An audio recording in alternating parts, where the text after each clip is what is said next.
Olá, eu sou Irene Nohara e estou muito contente aqui porque hoje eu recebi o meu lote de livros da 10ª edição da obra Direito Administrativo, e esse vídeo é justamente para falar sobre esse livro, sobre a comemoração que é alcançar a 10ª edição, e também compartilhar com as pessoas que auxiliaram na atualização do livro, dar um agradecimento, falar os assuntos que foram atualizados, né? Eu estou bem contente, inclusive contar o histórico dessa obra, né? Uma obra que já chega na sua 10ª edição e já está com uma certa maturidade, o público já começou a reconhecer e participar também da obra, o que me deixa muito, muito contente. Então, eu vou falar um pouquinho das características dela e da minha alegria nesse momento em particular que eu chego em 2020 na 10ª edição, né? Com um agradecimento principalmente aqueles todos que auxiliaram nesse trajeto em particular, né? Então a obra ela está com mais de 1000 páginas e ela tem um histórico, né? Isso que eu gostaria de compartilhar com vocês. É uma obra que é dedicada à minha orientadora, a Maria Silvia Zanella de Pietro, acho que todo mundo da área conhece, a professora Maria Silvia, respeitadíssima na área por conta das suas análises, da sua abordagem, da sua influência. E eu tive a alegria de ter sido orientada por ela desde a iniciação científica, na época da graduação, passando pelo mestrado, pelo doutorado e pela livre docência. E por que eu estou falando da livre docência? Porque foi justamente para me preparar para esse concurso difícil de livre docente que eu elaborei essa obra nos anos que antecederam a minha livre docência. Então, analisando cada ponto, fiquei 4 anos reclusa escrevendo essa obra que agora chega na sua 10ª edição, né? Até coloquei aqui uma foto da minha defesa de livre docência, uma foto com a minha orientadora querida, que muito me inspirou por conta disso, a minha obra é dedicada a ela, que é um exemplo de pessoa ética, de pessoa íntegra e de mulher respeitada na área do direito administrativo. Então, eu não poderia deixar de agradecer a ela, porque graças a ela que eu trilhei por esse caminho tão interessante, que é o caminho do direito público e do direito administrativo em particular. Também uma característica da obra, não sei se vocês repararam, é que sempre foi mantida a cor amarela, que eu acho que é uma cor muito próspera, uma cor que inspira uma série de sentimentos, e eu particularmente tenho uma predileção por essa cor, né? Então, ao conversar com a editora Atlas, do Grupo Gen, eu solicitei que essa cor fosse aquela que fosse mantida, não obstante cada edição ter uma faixa central que vai se transformando. Em edições anteriores, ela começou como preta, amarela e a faixa central alterando a cor. Mas mais recentemente a gente alterou para branco, acho que ficou muito interessante, ficou mais clean até a obra. Não sei se vocês repararam, né? Quem costuma acompanhar. E tem um fato muito curioso, o pessoal do Face sabe, né? Que teve até uma votação em agradecimento ao auxílio da atualização a essa edição de 2020, que é a 10ª edição. E aí a editora tinha me mandado duas opções, muito bonitas as duas, né? Tanto o azul, que eu achei um azul bem diferenciado, várias pessoas gostaram desse azul também, como o roxo, né? Que o roxo também é lindo. É realmente muito difícil escolher. E aí, como eu queria agradecer a todos aqueles que participaram e participam do momento da atualização, principalmente os leitores, que são aqueles que eu estou em contato nos canais Facebook, LinkedIn. Então, fiz uma votação no começo de março para perguntar qual que era a cor que o público mesmo, o leitor, gostaria que fosse utilizada para a faixa central nessa 10ª edição. E a votação foi acirrada, né? Mas ganhou a cor roxa, né? Até uma cor que eu particularmente também gosto muito. Gostei muito do azul, mas o roxo realmente é muito especial também. Até o povo começou a me mandar sobre cromoterapia, o sentido do roxo, a dificuldade que era nos tempos anteriores obter a tonalidade roxa, que era obtida de um caramujo, e que a nobreza utiliza, quer dizer, várias questões interessantes que me ressaltaram quando da escolha da cor. Fiquei muito contente, deu roxo para essa edição, então isso também agrega esse momento de comemoração. E como características da obra, né, para quem não conhece, a obra sempre houve uma preocupação em relação, em primeiro lugar, à didática, né? Então, sempre utilizar formas de expressão diretas e, à medida do possível, mais claras, né? Uma clareza na linguagem que é utilizada na obra, né? Uma preocupação minha, particular em relação à mensagem que eu quero transmitir quando eu trabalho cada um desses institutos. E sempre também eu gosto muito de perguntar para o leitor se compreendeu, se tem alguma passagem que está um pouco mais obscura, para que a cada edição a obra possa ser aprimorada, né? Porque ela não nasce perfeita, ela vai se aperfeiçoando com bastante humildade e dedicação. Também a tentativa de ter temas completos dentro da abordagem mais atual existente, evidentemente que é um manual, é uma obra didática, então ela tem muitos temas, mas eu tentei, tanto que tem mais de 1000 páginas agora dessa edição, então é bastante completa, ou eu tento fazer o mais completo possível a abordagem dessa obra, né? Então, por exemplo, também como aspecto de atualização, vamos supor, a gente trabalha processo administrativo, a 9784, mas, ao mesmo tempo, a gente percebe que, na atualidade, paulatinamente, se substitui o processo físico por um processo eletrônico. E os prazos, o procedimento sofre ajustes. Então, abri um quadro sobre o processo eletrônico, explicando, né, que o processo eletrônico facilita bastante à medida em que, na última data, vai até as 23h59, né? Os alunos sabem muito bem disso e as administrações já estão se adequando, não há mais necessidade de praticar tantos atos presenciais, né? Então, sempre eu procuro na obra trazer essas atualizações para não ficar uma coisa muito antiquada, né? Então, é bem interessante isso também como sugestão do público leitor da obra. E, por falar em público leitor, a cada edição eu tenho a sorte de ter a participação de vários amigos e pessoas ilustres, né, da área do direito administrativo que vão me dando sugestões de atualização. Então, eu deixo ali nas notas da 10ª edição um agradecimento especial ao Eduardo Busch, né, que falou sobre a necessidade de inclusão da LGPD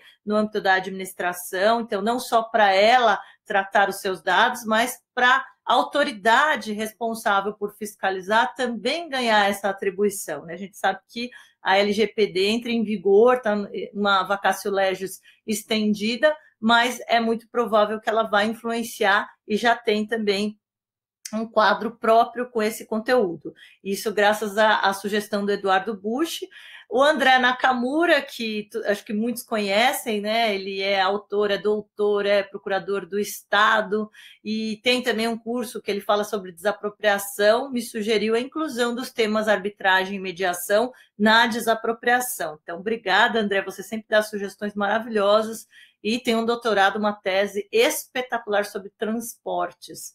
A Cristiane Stropa, doutora também do Tribunal de Contas, acho que todo mundo conhece a Cris, ela falou sobre, sempre ela dá dicas, né? Na anterior, na 9ª edição, ela me deu a dica de inserir a doutrina Chenery em relação a esse debate que existe sobre a restrição da discricionariedade em países de common law, na jurisprudência, que hoje em dia é um debate muito presente na LINDB, mas nessa edição ela sugeriu que colocasse também as transformações em âmbito federal em relação a requisitos de preenchimento de cargos em comissão e intensificar a abordagem da arbitragem. Então, obrigada, Cris.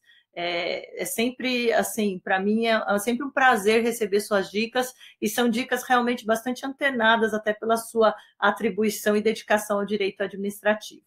O José Luiz Batista Lima Júnior falou também para acrescentar mais jurisprudência do Tribunal de Contas da União no capítulo de licitações.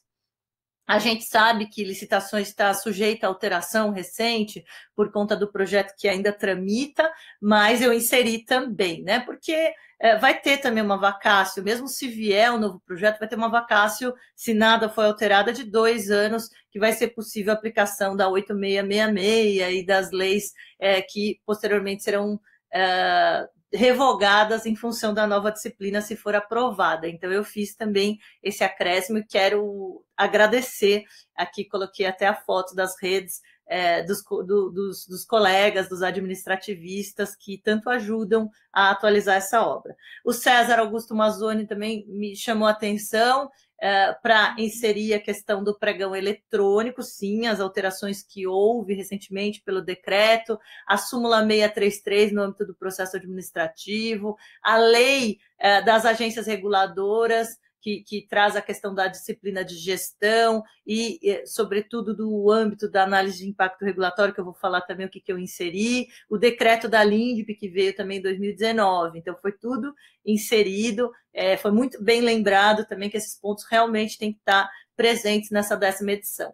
E, por fim, o Fábio Mauro de Medeiros, também, que é excelente administrativista, tem obras sobre atos administrativos e que me trouxe a necessidade de problematizar, além da questão da reforma da Previdência, o âmbito de debate de direito adquirido. Então, quero agradecer também ao Fábio Mauro, também uma sumidade no âmbito do direito administrativo, então eu tenho a oportunidade de ter interlocutores que são do mais alto gabarito e que eu faço questão sempre de agradecer quando fazem essas sugestões tão imprescindíveis de atualização nas novas edições, né?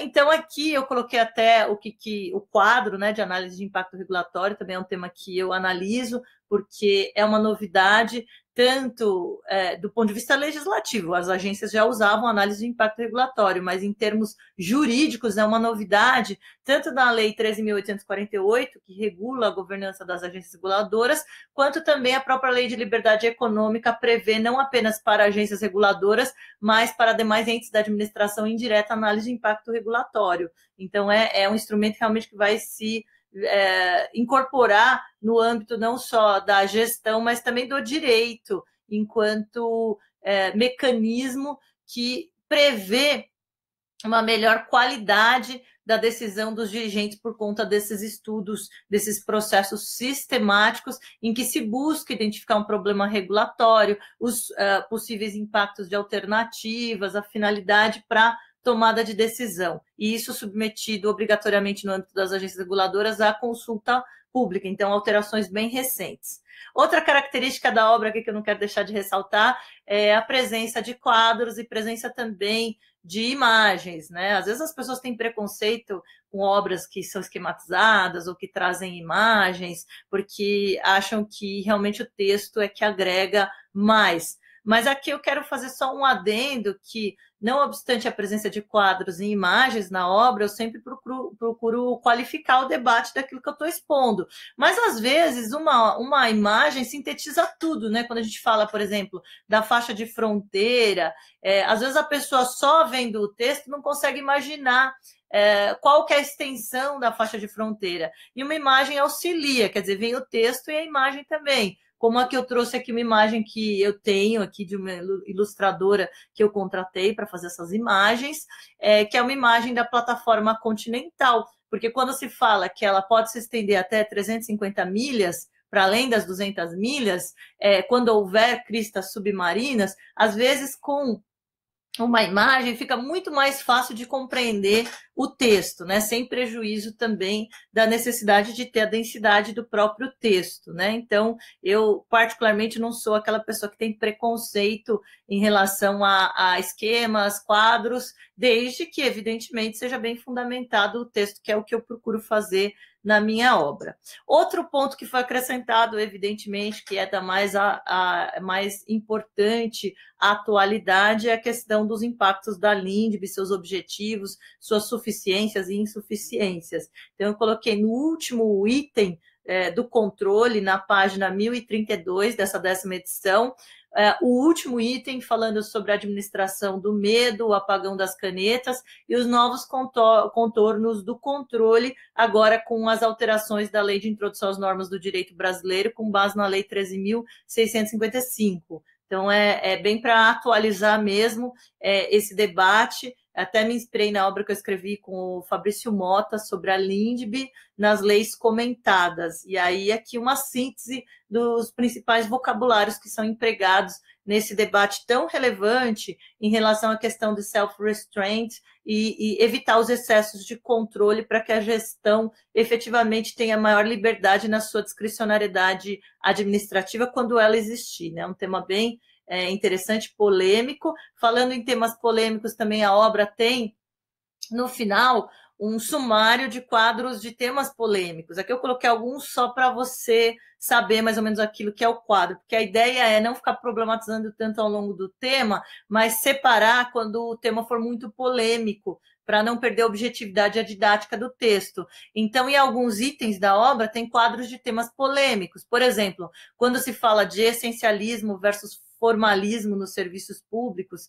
a gente sabe que os serviços públicos, eles são, no fundo, categorizados por uma escolha legislativa e constitucional. Então, não é o intérprete que vai escolher se algo é ou não serviço público. Geralmente, essa decisão foi feita pela via legislativa. Mas que existe uma razão por escolher determinada atividade e trazer o regime jurídico, né? Até o Eros Grau falava que é uma tautologia dizer que serviço público é uma atividade que tem natureza de serviço público, né? Porque, no fundo, existe uma razão para essa escolha, né? Ainda que nem toda atividade seja serviço público, uma loteria não é serviço público, mas não é uma atividade essencial, ainda assim, por conta dos programas sociais acoplados, daí a questão da escolha. Então, o essencialismo ele não pode ser destacado, na minha opinião, do formalismo. E como é a minha opinião no quadro polêmico, eu separo do texto, tá? Então, eu sempre procuro colocar aquilo que os tribunais superiores entendem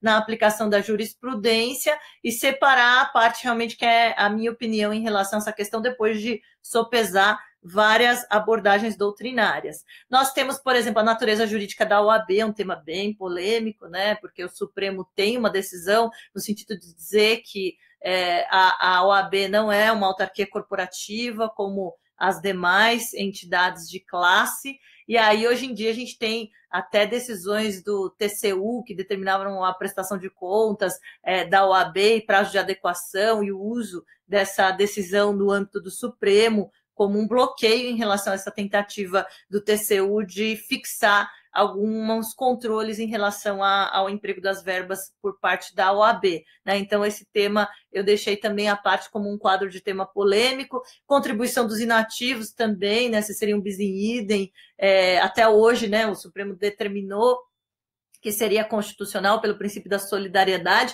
mas ainda existem debates em relação a essa questão. E algum tema, o tema mais atual aqui que eu separei, o uso de robôs em licitação, diante da determinação de uso de tecnologia também nas contratações e nas licitações, todos os embates que existem, se iria gerar uma restrição em relação à concorrência, se seria uma prática lícita, tá? Então, tudo isso são só exemplos, mas a gente tem, no final da obra mesmo, aí muitos temas polêmicos. Aqui eu separei só alguns, né? Se vocês observarem aqui, ao final, veja aqui, ó, é o remissivo de quadros de temas polêmicos da área do direito administrativo separados. Aí para o pessoal de pós-graduação também, que quer problematizar alguma questão, eventualmente fazer uma monografia, sempre existem temas para se inspirar nos quadros de temas polêmicos. E aí um ponto que eu queria trazer também aqui nesse vídeo, né, falar da 10ª edição, mas falar do direito administrativo mesmo,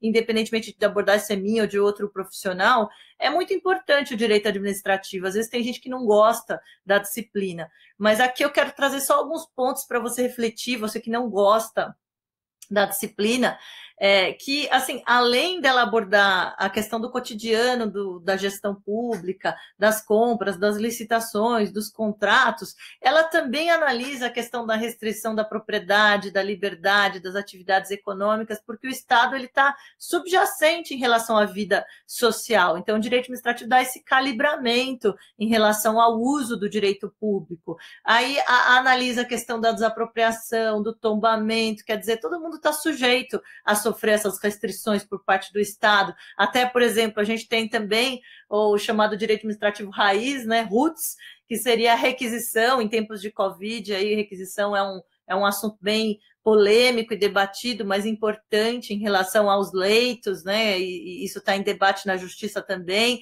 Tenho até o Eli Lopes Meirelles, também a alusão ao Eli Lopes Meirelles no tabelamento de preços, né? Que geralmente a gente analisa questões que são de índole mais indireta em relação à regulação do Estado, na atividade do mercado, mas o tabelamento ainda existe enquanto possibilidade, né? E aí se discute no mundo o tabelamento de álcool gel, e no meu capítulo de intervenção existe também esses mecanismos que podem e devem ser utilizados, evidentemente que com equilíbrio, com proporcionalidade diante das circunstâncias da vida enfrentadas pela administração pública.